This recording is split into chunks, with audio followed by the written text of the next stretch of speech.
name's Richard Holden. I'm a Professor of Economics at UNSW Australia Business School. So before I begin, thank you so much for taking some time to speak with me today. No problem. You have an article coming up in Annual Reviews. Can you tell me a little bit about what that article is about? Yeah, absolutely. It's about voting or elections and new social science research that's had an impact on helping us think through better the electoral process. It's a review of existing work that's been done, and that's in a number of areas. It's in areas about how electoral boundaries are drawn or the redistricting process and practices, sometimes known as gerrymandering or drawing electoral boundaries for the gain of a political party or a partisan group of one form or another. It's about how incumbents have been increasingly likely to be re-elected over time, particularly in the United States. And it's about how political geography affects things, how the way that people sort themselves into different geographic locales is affecting the way that voting works and elections are conducted.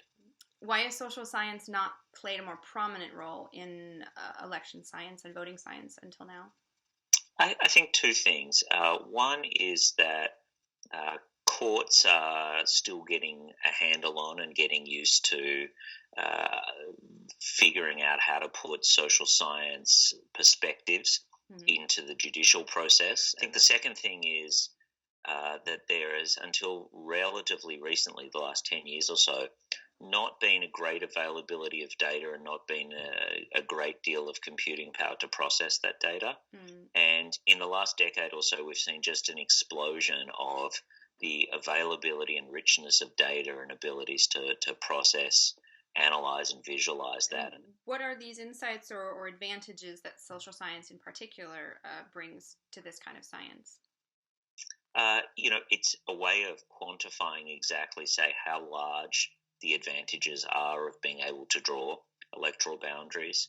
It shows who the winners and losers of that process are likely to be.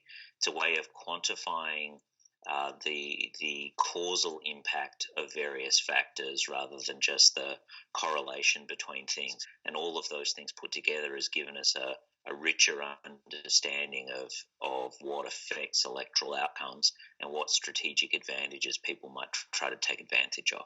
And so that leads me to my final question, which is, what impact do you hope this research will have on the democratic process? I hope it'll improve the democratic process. I hope that it will shine a light on some of the nefarious practices.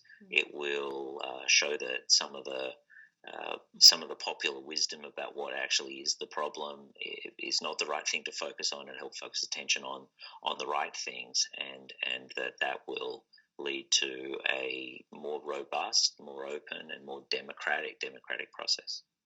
I hope so too. Thank you very much for your time today. Pleasure.